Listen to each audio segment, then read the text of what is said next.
হে রেজাউল করিম 3.5 নৌকার মাঝি, হে রহিমা খাতুন 3.5 নৌকার মাঝি। দুনিয়াটা হইল নদীর কিনারা, তোমার আমার সামনে 5টা মহাসমুদ্র, মৌতের সমুদ্র, কবরের সমুদ্র, কিয়ামতের ময়দানের সমুদ্র, মিজান পুলসিরাতের সমুদ্র। এই সমুদ্র পারি জমাইয়া নদীর উপর যাইয়া আমার মাসুক আমার মাওলাকে পাওয়া লাগবে। হে মাঝি, দুনিয়ায় থাকা অবস্থায় পরীক্ষা কইরা দেখো তোমার ঈমান মজবুত না দুর্বল, তোমার ঈমান ভেজাল না ভেজাল মুক্ত, তোমাদের নামাজের ঈমান কেমন মজবুত, রোজার ঈমান কেমন মজবুত, পর্দার ঈমান কেমন মজবুত, আরে হজ যাকাতের ঈমান কেমন মজবুত, আরে সুন্নাতের ঈমান কেমন মজবুত। খোদা না খাস্তা হালকা ঈমান নিয়ে যদি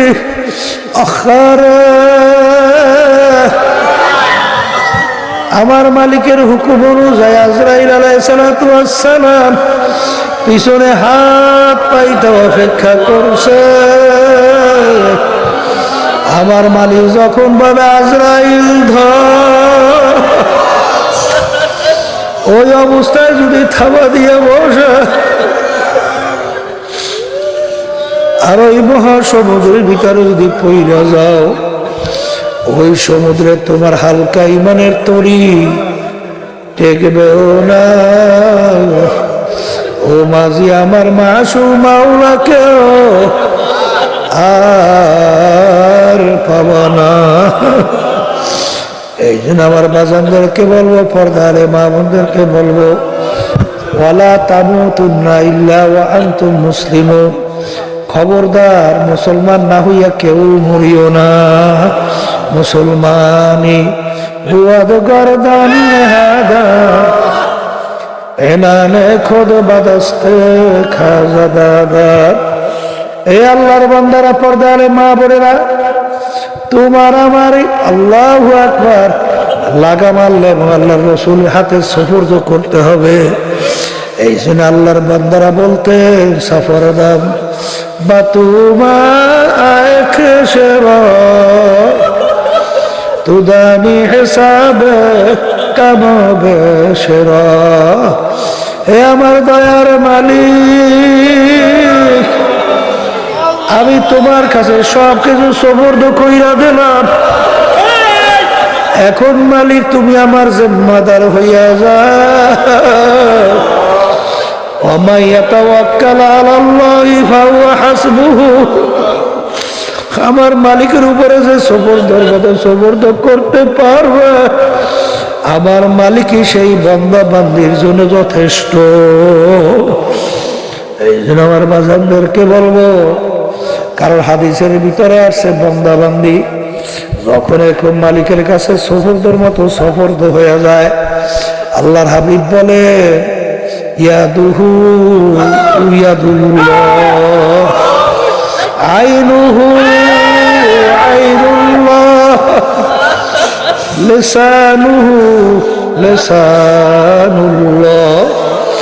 বান্দা বান্দির এমন অবস্থা হইয়া যায়, দেখতে মনে হয় যেন আব্দুল করিমের হাত, আসলে আব্দুল করিমের হাত না, হাতটা আমার মাওলার কুদরতি হাতে পরিণত হইয়া যায়। চক্ষু মনে হয় আব্দুর রহিমের চক্ষু, আসলে আব্দুর রহিমের চক্ষু থাকে না, আমার মালিকের কুদরতি চোখে পরিণত হইয়া যায়। এই জন্য আমার বাজারদেরকে বলবো, পর্দারে মা বোনদেরকে বলবো, বাজার মুসলমানি বুয়াদ গরদান হাদান এনানে খোদ বাদস্তে খাজা দাদা। হে মুসলমান কবরের যাত্রীরা, যারা ব্যক্তিগত জীবন, পারিবারিক জীবন, সামাজিক জীবন, রাজনৈতিক জীবন, অর্থনৈতিক জীবন, সুরাতে সিরাতে, কামাইতে খরচে, পোশাক আদিতে, সর্বক্ষেত্রে আল্লাহ এবং আল্লাহর রাসূল যেভাবে বলে ওইভাবে যখন চলবে, ওইভাবে যখন চালাবে, সেই হইল মুসলমান। সেই কি কি সে কি? আল্লাহর বান্দারা, কবরে যাত্রীরা, ব্যক্তিগত জীবন চালাবা খ্রিস্টানদের নিয়ম আচরণ বিধি অনুযায়ী, মুসলমান হওয়া যায়? হ্যাঁ? সামাজিক জীবন চালাবা এই বিজাতিদের কালচার অনুযায়ী, মুসলমান হওয়া যায়? হ্যাঁ? রাজনৈতিক জীবন চালাবা দুনিয়াদার ফাসেক ফুজ্জারদের নিয়ম অনুযায়ী, মুসলমান হওয়া যায়? তাহলে সর্বক্ষেত্রে খেয়াল করতে হবে আমার ব্যক্তিগত জীবন কিভাবে চলতে হবে, আল্লাহ এবং আল্লাহ রাসূল কিভাবে চলতে বলছে, এটা তালাশ করে বের করা লাগবে না? মন চাইলেই চলা যাবে? মন চাইলেই চলা যাবে না। মন চাইলে যদি চলতে পারো তাহলে মুসলমান হয়? মুসলমান শব্দ অর্থ বলছিলাম না সারেন্ডার, আত্মসমর্পণ। আত্মসমর্পণ যদি তুমি করো, তাহলে যার কাছে আত্মসমর্পণ করে সে যেভাবে চলে সেইভাবে যদি না চলে, আত্মসমর্পণ হয়? এটা স্বাভাবিক, আপনার আমি বুঝি না। তাইলে আপনি নিজের ব্যক্তিগত জীবন ইচ্ছে মতো চালান যায়? সামাজিক জীবন যায় না। ব্যবসা ক্ষেত্রে যায় না। রাজনৈতিক জীবন চালান যায় না। তাই যদি নাই যায়, ইচ্ছে মতো চালানো যাবে না। কথা পরিষ্কার, কথা ঠিক না? ঠিক। মন চাইলেই যা মনে করে তা করা যাবে না। মন যা চায় তাই করে, ওটাকে মুসলমান, ওটা নাস্তিক। মন যা চায় তাই করে, ওটা কি? নাস্তিক। এই মানুষ এবং পশুদের পার্থক্য আছে না? আল্লাহ রাব্বুল আলামিন তোমাকে আমাকে যে জ্ঞান দান করছে, এটা পশুর মধ্যে আছে? তাইলে যার ভিতরে জ্ঞান আছে সে তো সৃষ্টিকর্তা তালাশ করলেই পাইয়ে যায়। সৃষ্টিকর্তা তালাশ করলেই পাইয়ে যায়। এই জন্য তো তালাশ করা লাগে। এই জন্য কি করা লাগে? তালাশ করলে আল্লাহ রাসূল সাল্লাল্লাহু আলাইহি ওয়াসাল্লাম বলেন, তাফাক্কুরু ফি খালকিল্লাহ খায়রুম মিন ইবাদাতি সিত্তিনা ওয়া ফি রায়াতিন সাবঈনা ওয়া ফি রায়াতিন সামানিনা সানা। কি মনে করছে? যদি আল্লাহর মাখলুকাত নিয়ে মুরাকাবা করেন, চিন্তা করেন, অল্প সময়ের ব্যবধানে 60 বছর নফল ইবাদত করলে যে সব পাবেন, ওই পরিমাণ সব আমল নামাজ জমা হয়। এক রাতের ভিতরে আছে 70 বছর, এক রাতের 80 বছর। কারণ যখন বান্দা-বান্দী আল্লাহর মাখলুকাত নিয়ে মুরাকাবা করে, তখন ওই বান্দা-বান্দির কাছে এই মাখলুকাতের খালেকের পরিচয় এসে যায়। কথা ঠিক কিনা?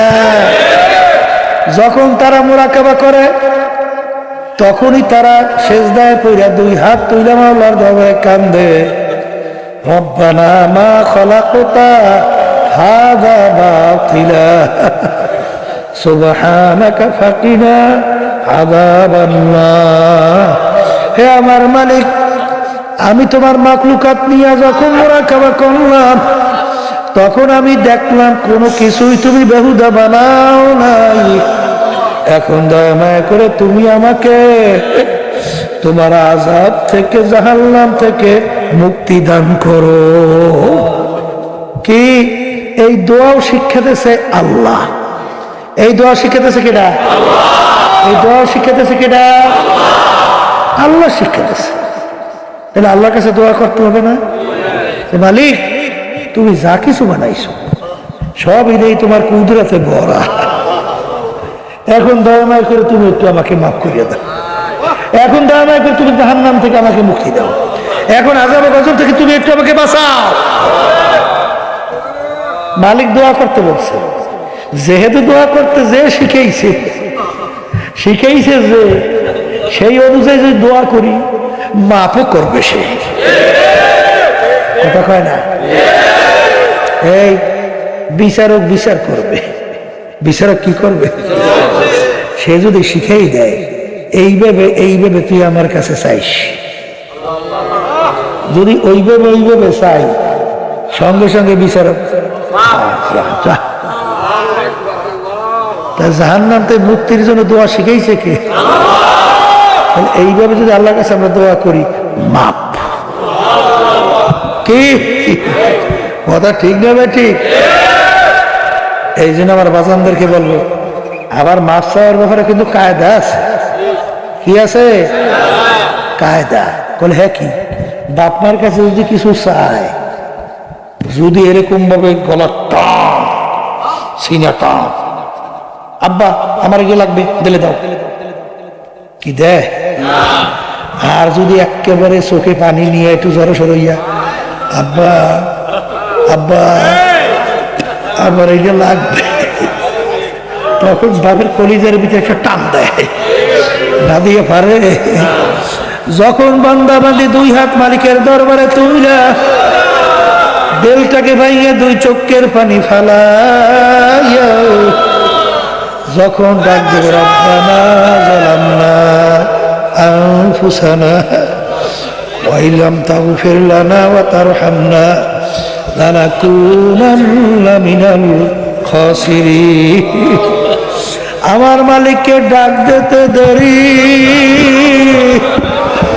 আমার মালিক তোমার আমার দোয়া কবুল করতে দেরি করবে না।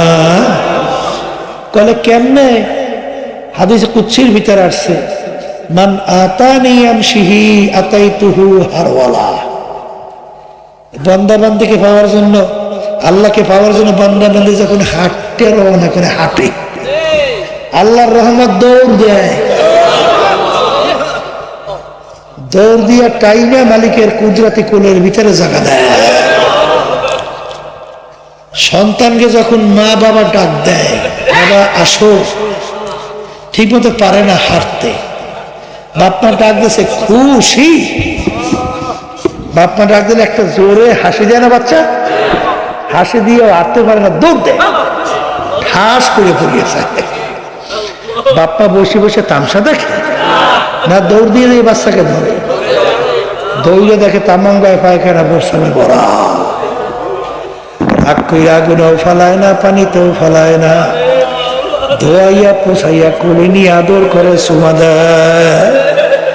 মা বাপ সন্তানকে যত মায়া করে, তার সে 100,000 গুণ বেশি মায়া করে আমার মালিক বান্দা বান্দিকে।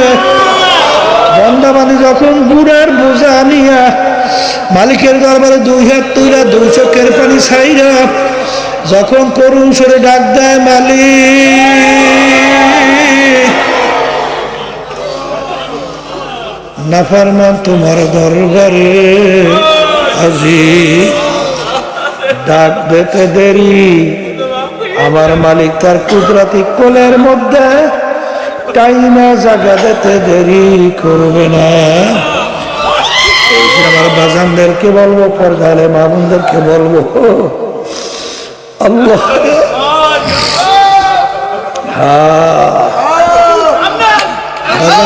আসলে চিন্তাও নাই, চেষ্টাও নাই। এই মায়া আসবে কেমনে? মায়া আসার জন্য পরিবেশ করতে হবে না? এই যে আল্লামা শেখ সাদি রহমতুল্লাহি আলাইহি, এত বড় আল্লাহর ওলি, তিনি বলতেছেন, কারিমা ববখশা এবার হালে মা কে হাসতা মাসিরে কামন্দে হাওয়া। এ আমার দয়ার মালিক, আমি নফসে আম্মারার জিনজির রশির ভিতরে আবদ্ধ হয়ে গেছি, তুমি যদি দয়া মায়া করে রশি থেকে আমার আবদ্ধ থেকে না খুইলা দাও, আমি এর থেকে পরিত্রাণ পাবো না। মালিকের কাছে সুপুর্দ করে দিস। আমার মালিক ওই বান্দা বান্দিকে টাইনে তার কুদরতি কোলের ভিতরে জায়গা দিয়েছে।